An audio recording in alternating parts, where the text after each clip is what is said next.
ہر اچھا آئین، قانون اور شہادت زندہ خدا کی طرف سے ہے، مگر پیغمبر اور رسول اس کے امین ہوتے ہیں۔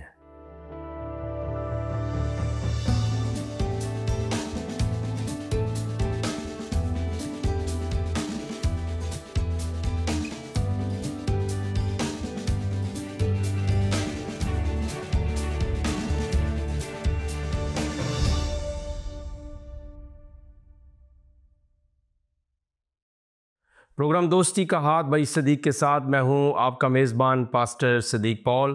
آپ سبوں کی خدمت میں سلام، شالوم اور السلام علیکم ورحمۃ اللہ وبرکاتہ۔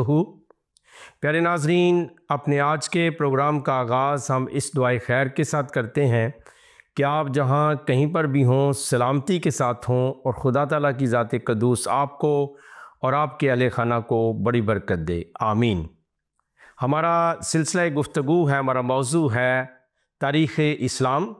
اور آج تاریخ اسلام پہلا حصے کا یہ تیسرا پروگرام ہے، یعنی تاریخ اسلام پارٹ 1، اور اس کا جو ایپیسوڈ ہے، پروگرام ہے، وہ تیسرا پروگرام ہے۔ تو تاریخ اسلام پہلا حصہ پارٹ 1 کا یہ تیسرا پروگرام ہم آپ کی نظر کر رہے ہیں، اور آپ نے پچھلے کئی ہفتوں سے تاریخ اسلام کے ساتھ واقفیت حاصل کی، اور ایسی چیدہ باتیں جو آپ سے مخفی تھیں، جو عموماً علماء اکرام چھپا کر رکھتے ہیں، ہم نے آپ کے ساتھ ان کا اظہار کیا۔ بہت ساری رسومات کا ہم نے پچھلے پروگرامز کے اندر ذکر کیا ہے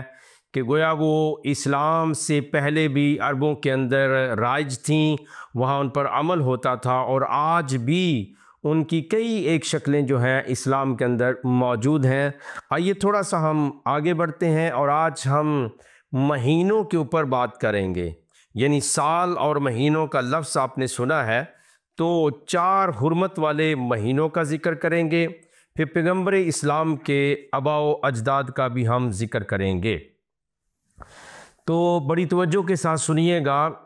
آپ نے یقینی طور پر، اگر آپ انڈیا میں، پاکستان میں، ایران میں،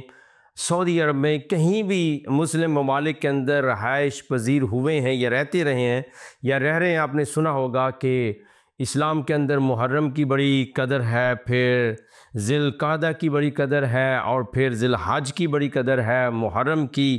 اور اس طرح رجب شریف کی بھی بڑی قدر ہے۔ لیکن آئیے ذرا ہم تاریخ اسلام کو کوٹ کر رہے ہیں، اور ہم اپنی طرف سے جو ہم نے اصول طے کیا تھا کچھ نہیں کہہ رہے، مگر یہ کتاب ہمارے ہاتھوں میں موجود ہے، اور صفحہ نمبر اس کا 31 ہے، یعنی 31 پیج کو جو ہے ہم پڑھ رہے ہیں، اور اسی میں سے حوالہ دے رہے ہیں۔ حرمت کے مہینے، عہد جاہلیت کے تمدن میں ذی القعدہ اور ذی الحج، محرم اور رجب 4 مہینے ایسے تھے جنہیں ماہ حرام سے تعبیر کیا جاتا تھا، اور کب؟ عہد جاہلیت کے اندر۔ اب آپ نے بہت تبصرے سنے ہوں گے، بہت سارے لیکچر سنے ہیں کہ اسلام روشنی لے کر آیا،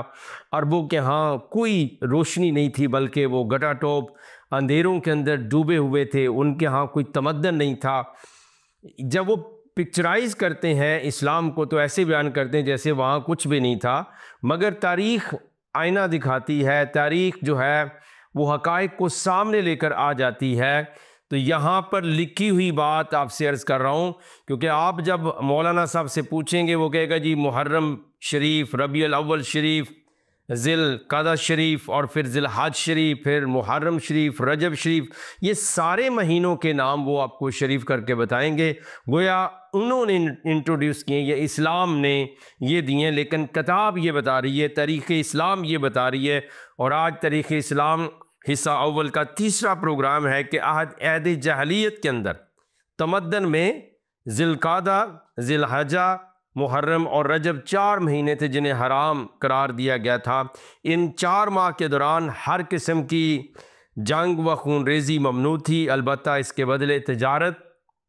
میل ملاقات، مقامات مقدسہ کی زیارت اور رسومات کی ادائیگی کا بازار گرم رہتا تھا۔ اب یہ توجہ کے ساتھ سن لیں کہ وہ جو 4 مہینے ہیں وہ آج بھی محترم ہیں اسلام کے اندر، جو کہ پری اسلام کے ٹائم میں تھے، یعنی اسلام سے پہلے کے وقت میں تھے، وہ آج بھی ہیں۔ اور پھر زیارات کو جانا، یعنی مقام مقدسہ جو ہیں ان کی مقامات مقدسہ کی زیارت کو جانا آج بھی مسلمانوں کے ہاں رائج ہے، شیعہ مسلمانوں کے ہاں بہت زیادہ رائج ہے، اور سنی مسلمانوں کے ہاں بھی کوئی کم نہیں ہے۔ تو پھر یاد رکھیے کہ یہ جو بات کہی جاتی ہے کہ پورا نظام Islam is a complete code of life, جناب آپ ریوائزڈ ورژن ہیں عرب کے حالات کا، اس کے تمدن کا، اس کے کلچر کا جو اسلام سے پہلے وجود تھا، ابھی کسی نہ کسی صورت میں وہ تمام چیزیں اسلام کے اندر موجود ہیں۔ آئیے تھوڑا سا اور آگے بڑھتے ہیں اور اہم ترین بات آپ کے ساتھ شیئر کریں گے، اور اس میں ایک 5ویں مہینے کا بھی ذکر آئے گا جس کو ربیع الاول شریف کہا جاتا ہے۔ ہماری مراد ہے پیغمبر اسلام کے آباء و اجداد، یعنی پیغمبر اسلام کا نسب نامہ۔ بہت زیادہ اس کے اوپر بات ہوتی ہے، جب بائبل مقدس میں سے کچھ پڑھ کے سنایا جاتا ہے تو مسلمان بہن بھائی چڑ اختیار کر لیتے ہیں، ضد کرتے ہیں کہ آپ کیوں جناب اسحاق کا، یعقوب کا، بنی اسرائیل کا نام لے رہے ہیں؟ جناب حضرت اسماعیل کے ساتھ ہمارے پیغمبر اسلام کا تعلق ہے، پیغمبر اسلام ان کی نسل سے ہیں۔ یس، بائبل مقدس میں خدا نے حضرت جناب اسماعیل علیہ السلام کو بھی برکات سے نوازا ہے، اور جناب حضرت ابراہیم اور جناب حضرت اسماعیل کا ختنہ جو تھا وہ ایک ہی دن ہوا، وہ عہد کا نشان تھا، وہ برکات کے اوپر مہر تھی۔ ہم بہت احترام کرتے ہیں، اور مجھے پتہ ہے جب آپ میرے منہ سے یہ باتیں سن رہے ہیں آپ حیران ہوں گے کہ یہ تو عمومی طور پر جو ہے وہ جناب اسحاق ہی کا تذکرہ اہل یہود سے، اہل مسیح سے سننے کو ملتا ہے۔ یہ ہر کسی کی اپنی مرضی ہے، لیکن بائبل مقدس میں نے آپ کے سامنے دکھائی، اس کے اندر جناب حضرت اسماعیل کا شاندار الفاظوں کے اندر تذکرہ موجود ہے، بلکہ ان کی والدہ گرامی حضرت ہاجرہ سلام اللہ علیہ کا تذکرہ بھی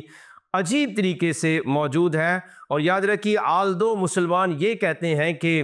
حضرت ہاجرہ جو ہے وہ جناب اسماعیل کی امی ہے اور ان کی بھی والدہ ماجدہ ہے، لیکن پورے قرآن شریف کے اندر جناب ہاجرہ کا بائی نیم کوئی ذکر نہیں ہے۔ اگر ذکر ہے اور شاندار طریقے سے، یہ میرا اس وقت موضوع نہیں ہے، لیکن شاندار طریقے سے اگر ذکر ہے تو وہ جناب حضرت ہاجرہ سلام اللہ علیہ کا بائبل مقدس کے اندر موجود ہے، قرآن شریف کے اندر نہیں۔ بہرکیف وجہ کیا ہے آپ کا نسب نامہ جا آباء و اجداد کی بات کرنا،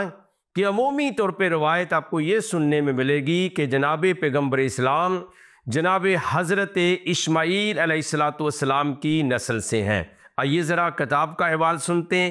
تاریخ کے اوراق میں جاتے ہیں اور پڑھتے ہیں۔ یہ ہیڈنگ ہے جی ولادت باسعادت، یعنی آپ کی جو مبارک پیدائش ہے، یہ لکھی ہوئی باتیں میں پڑھ رہا ہوں۔ پیغمبر اسلام کا تعلق خاندان ہاشم اور قبیلہ قریش سے ہے۔ جزیرہ نما عرب میں 360 قبیلے آباد تھے،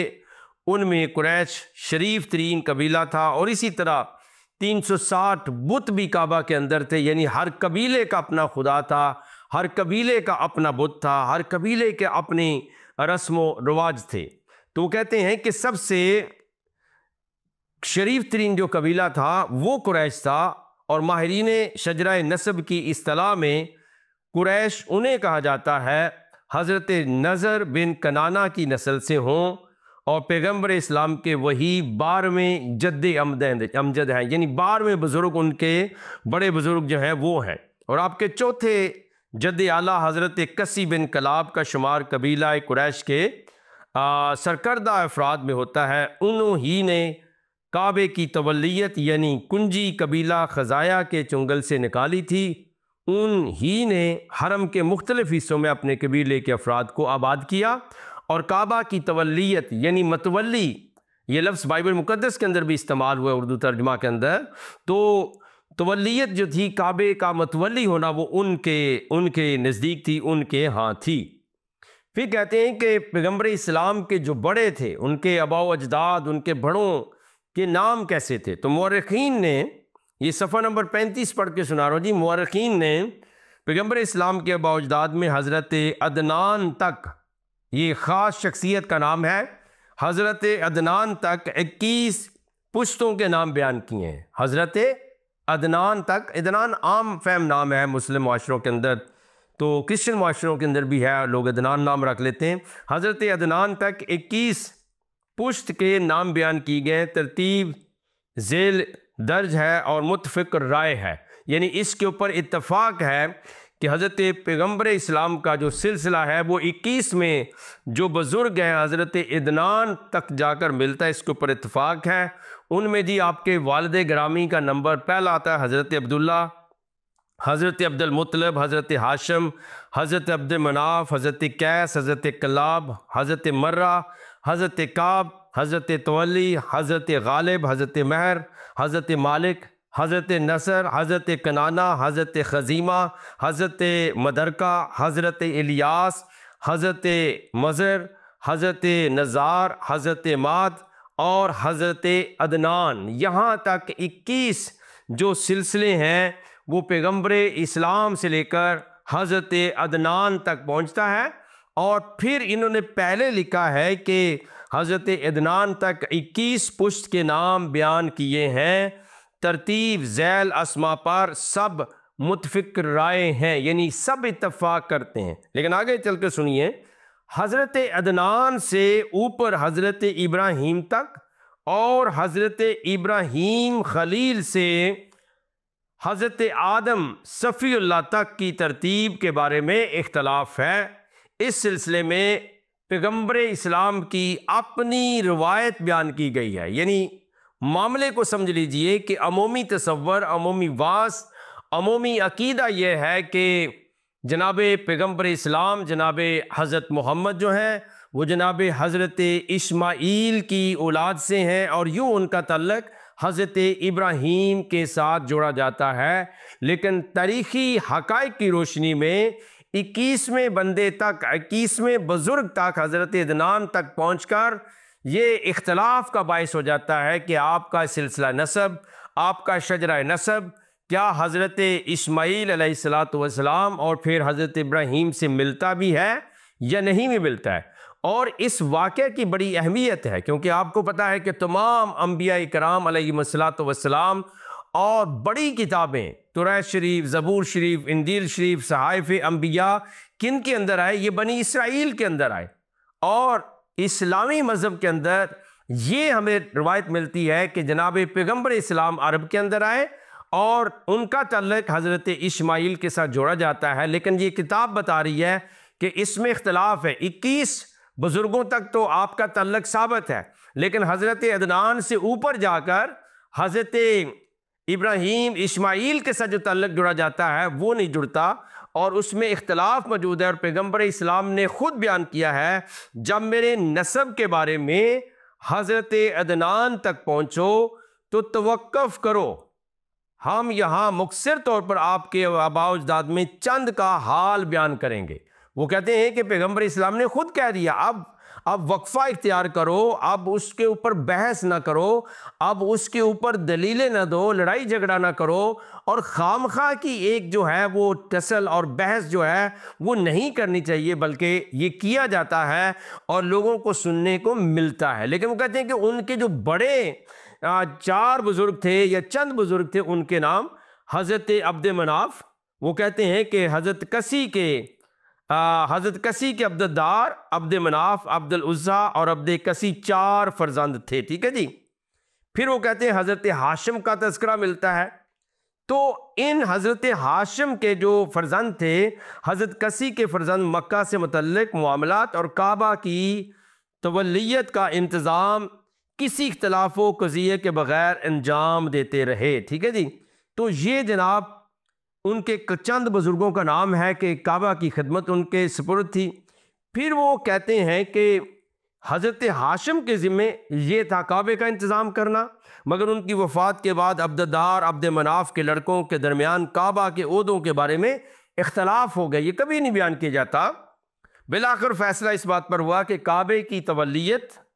اور دار الندوہ کی صدارت عبدالدار کے فرزندوں کے پاس ہی رہے، اور حاجیوں کو پانی پلانے نیز ان کی پذیرائی حضرت عبد مناف کے لڑکوں کی تحویل میں دے دی جائے۔ حضرت عبد مناف کے فرزندوں میں یہ عہدہ حضرت ہاشم کے سپرد ہوا، اور حضرت ہاشم ان کے بھائی عبد الشمس ایک ساتھ پیدا ہوئے تھے۔ پیدائش وقت دونوں کے بدن ایک دوسرے سے پیوست تھے۔ جس وقت انہیں ایک دوسرے سے جدا کیا گیا تو دونوں کو خون زمین پر بہہ گیا، اور عربوں نے اس واقعہ کو سخت بدشگونی خیال کیا کہ ان کا خون بہہ گیا ہے، اور اتفاق یہ ہے کہ بدشگونی صحیح ثابت ہوئی۔ تو بدشگونی کے اوپر بھی جو ہے وہ اعتماد ہے، اعتقاد ہے اہل اسلام کا، جو کہ عربوں کے اندر تھی اور اسلام سے قبل تھی، اور حضرت ہاشم اور عبد الشمس کے لڑکوں میں ہمیشہ ہی کشمکش اور لڑائی رہی۔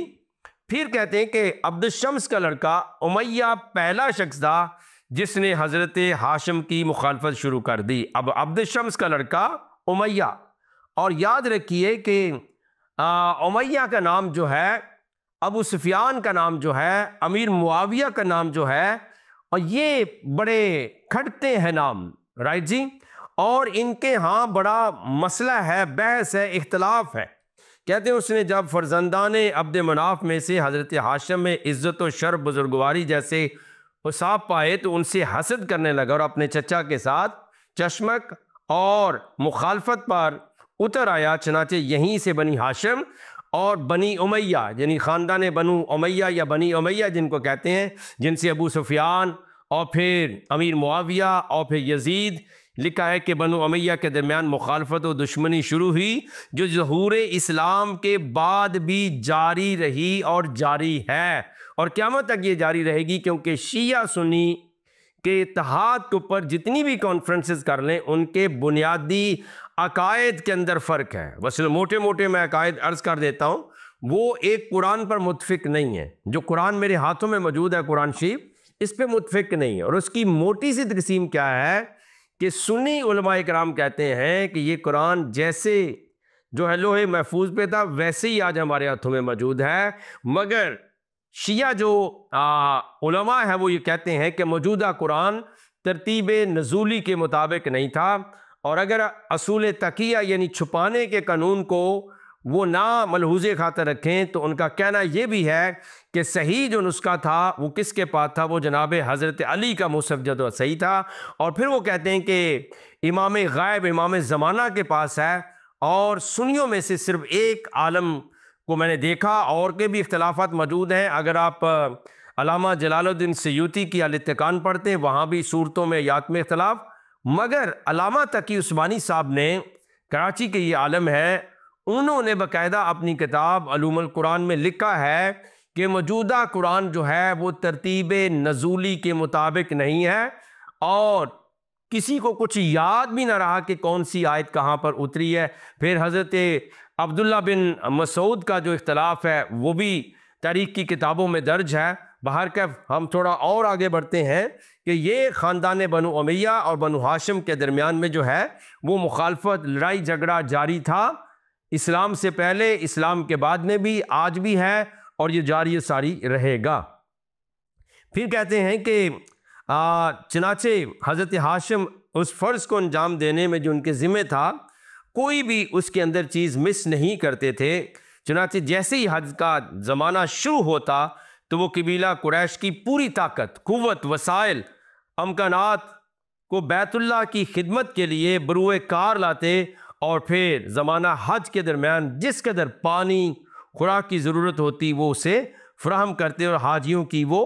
خدمت کرتے تھے۔ لیکن معاملہ یہاں تک نہیں رکتا ہے، پھر کہتے ہیں کہ کچھ اور بھی باتیں ہوئیں۔ حضرت ہاشم نے جو اختراعات کیں اور نمایاں کام انجام دیے، ان میں سے ان کا ایک کارنامہ، اب اختراع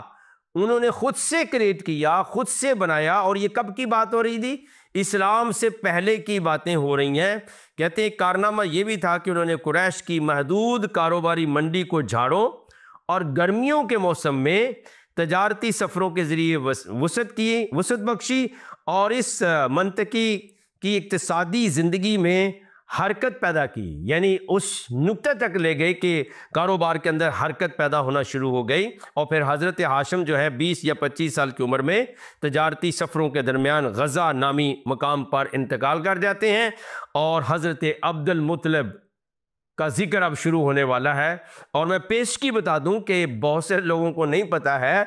کہ اسلام کے اندر بہت ساری رسومات، بہت سارے قاعدے قانون جو آج آپ کو لا اور قانون اور شریعت نظر آتے ہیں، ان میں سے ابھی آپ تھوڑی دیر بعد سنیں گے کہ بہت ساری باتوں کا تعلق جناب حضرت عبد المطلب کے ساتھ ہے، حضور کے دادا کے ساتھ ہے، ان کی انوینشن ہے، ان کی اختراع ہے۔ انہوں نے وہ قبائلی قوانین بنائے جو کہ آج اسلام کے اندر ایز اے قانون، شریعت اور حکم خداوندی کے طور پر فرض بھی ہیں، عائد بھی ہیں اور شامل بھی ہیں۔ ذرا سن لیں غور کے ساتھ۔ حضرت عبد المطلب، حضرت ہاشم کی وفات کے بعد ان کے بھائی مطلب کو قبیلہ قریش کا سردار مقرر کیا گیا، اور جب ان کی وفات ہو گئی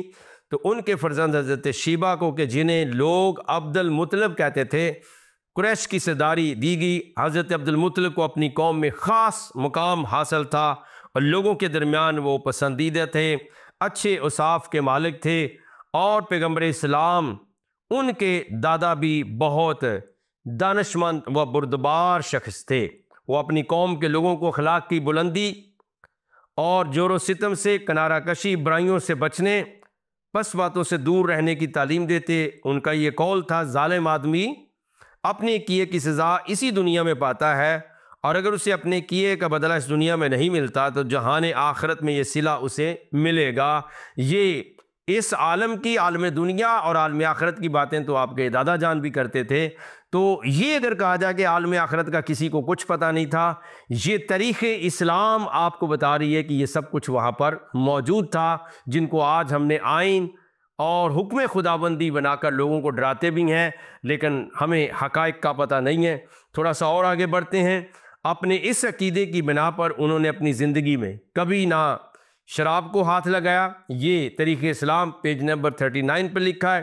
نہ کسی بے گناہ کو قتل کیا، نہ ہی کسی برے کام کی طرف رغبت کی، بلکہ اس کے برخلاف انہوں نے نیک کاموں کی ایسی روایات قائم کی جن کی دین اسلام نے بھی تائید کی۔ ان کی قائم کردہ بعض روایات کی کیفیت ذیل میں درج ہے۔ اب یاد رکھیے کہ وہ کہتے ہیں انہوں نے جو قوانین بنائے تھے دین اسلام نے انہیں اڈاپٹ کیا ہے، اور کن کے قوانین ہیں یہ؟ جناب حضرت عبد المطلب کے وہ قوانین جو اس ٹرائب کے لیے، عربوں کے لیے تھے، اسلام سے پہلے کے تھے، اسلام کے اندر آج بھی موجود ہیں۔ حالانکہ آپ نے سنا ہوگا کہ پیغمبر اسلام کے اوپر وحی آئی، باقی لوگ تو وحی کے حاملین نہیں تھے۔ بہرکیف آئیے ذرا سنتے ہیں کہ کون کون سے قوانین تھے۔ باپ کی کسی جوزہ کو بیٹے کے لیے حرام کرنا، یعنی وہاں ہوتا تھا کہ اگر باپ کی جوزہ تو اس سے بیٹا نکاح کر سکتا تھا، شادی کر سکتا تھا۔ پھر مال و دولت کا ہر سال 5واں حصہ خمس راہ خدا میں خرچ کرنا۔ خمس آج بھی شیعہ مسلمانوں کے ہاں زیادہ یہ ٹرم جو ہے وہ پہچانی جاتی ہے، اور عمومی اسلام کے اندر بھی ذکر ملتا ہے۔ چاہے زمزم کا انہوں نے سقایت الحاج نام رکھا، یعنی یہ بھی بالکل جو لکھی بات میں وہ پڑھ کے سنا رہا ہوں۔ قتل کے بدلے 100 اونٹ بطور خون بہا یا دیت کا قانون، قصاص کا قانون جو ہے وہ متعارف کرایا۔ پھر کعبہ کے گرد 7 مرتبہ طواف کرنا بھی آپ نے ہی متعارف کرایا ہے۔ پھر آگے سنیے، اگرچہ تاریخ کی کتابوں میں ان کی قائم کردہ دیگر روایات کا بھی ذکر ملتا ہے، جن میں سے چند یہ ہیں: منت مان لینے کے بعد اسے پورا کرنا۔ آج بھی نظر و نیاز، منت امام حسین اور نظر جو ہے علی مانی جاتی ہے، پیروں کے نام کی منت اور جو ہے وہ ساری نظر نیازیں مانی جاتی ہیں، یہ تو جناب وہاں بھی موجود تھا۔ اور آپ اگر غور کے ساتھ سن رہے ہیں تو آج کا پروگرام جس کا نام تاریخ اسلام ہے، اور یہ حصہ اول کا تیسرا پروگرام ہے، یہ آپ کو اس قابل بنائے گا کہ جو باتیں آپ سے چھپائی گئیں ان کے اوپر آپ کو یہ کتاب اور تاریخ اسلام رہنمائی دے رہی ہے کہ ملا چھپا سکتا ہے، مولوی چھپا سکتا ہے، لیکن تاریخ کبھی کسی کو معاف نہیں کرتی ہے، وہ ضرور کلیئر کٹ آئینہ دکھاتی ہے۔ تو کہتے ہیں ان میں چند یہ: منت مان لینے کے بعد اسے پورا کرنا، چور کا ہاتھ کاٹنا، جی لڑکیوں کے قتل کی ممانعت اور مذمت، شراب و زنا کو حرام قرار دینے کا حکم جاری کرنا، اور برہنہ ہو کر کعبہ کا طواف نہ کرنا وغیرہ ہے۔ اب 3 باتوں کے اوپر میں تھوڑا زور دوں گا۔ نمبر 1 ہے چور کا ہاتھ کاٹنا۔ یہ یاد رکھیے، اس وقت بائبل مقدس میرے ہاتھوں میں موجود ہے، یہ دنیا کی سب سے بڑی دینی اور مذہبی اور روحانی کتاب ہے۔ آپ یاد رکھیے کہ یہ بات چیلنج کے طور پہ ہے، تحقیق کے لیے دعوت فکر کے طور پہ ہے کہ جتنے انبیاء اکرام حضرت اسلام آئے ان میں سے کسی کی شریعت میں چوری کرنے پر چور کا ہاتھ کاٹنے کی سزا نہیں ہے۔ حالانکہ چوریاں تو اس وقت بھی ہوتی تھی،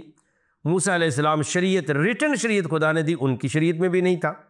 تو پھر قرآن میں یہ ہے، لیکن ہم نے آپ کو سورس بتا دیا ہے۔ اور یہ ایک وکیل صاحب سے بہت سال پہلے میری بات ہوئی، وہ بھی حیران ہو گئے، انہوں نے کہا یہ پھر کہاں سے؟ تو میں نے اصل سورس ان کو دکھایا تھا کہ جناب یہ حضرت عبد المطلب نے اس سزا کو مقرر کیا تھا، چوری کے اوپر چور کا ہاتھ کاٹنے کی سزا جو ہے یہ اس قبیلہ کے اندر، عرب کے اندر اسلام سے پہلے شخص کا نام کیا ہے؟ جناب حضرت عبد المطلب۔ میں تو نام ان کا احترام سے لوں گا اور یہ بھی بیان کروں گا کہ یہ ان کی قائم کردہ روایت ہے جو آج بھی اسلام کے اندر مستعمل ہے، پریکٹس ہوتی ہے۔ پھر لڑکیوں کے قتل کی ممانعت، شراب و زنا کو حرام کر دینا۔ لیکن ضمناً عرض کر دوں، پہلے پروگرامز میں ہم نے کہا پورے قرآن شریف میں شراب کے ساتھ حرام کا لفظ کبھی نہیں آیا، باقی چیزوں کے ساتھ آیا ہے۔ اور پھر یاد رکھیے برہنہ ہو کر کعبہ کا طواف نہ کرنا۔ تو یاد رکھیے اسلام سے پہلے ننگے ہو کر طواف کرتے تھے، اور عورتیں اپنے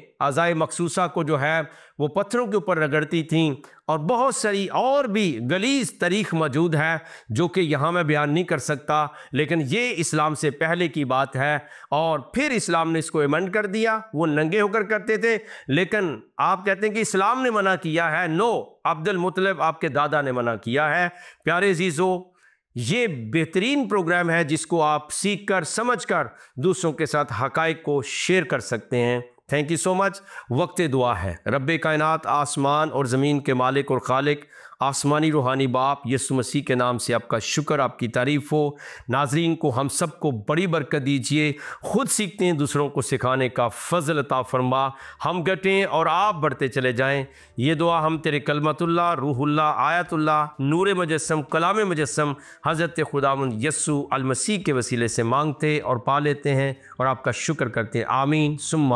آمین۔ ناظرین، آپ سب کا بہت بہت شکریہ۔ آپ دیکھ رہے تھے پروگرام دوستی کا ہاتھ بھائی صدیق کے ساتھ۔ اگلے ہفتے پھر ملاقات ہوگی، تب تک کے لیے اجازت، خدا حافظ۔ آپ کا بہت بہت شکریہ۔ Thank you so much.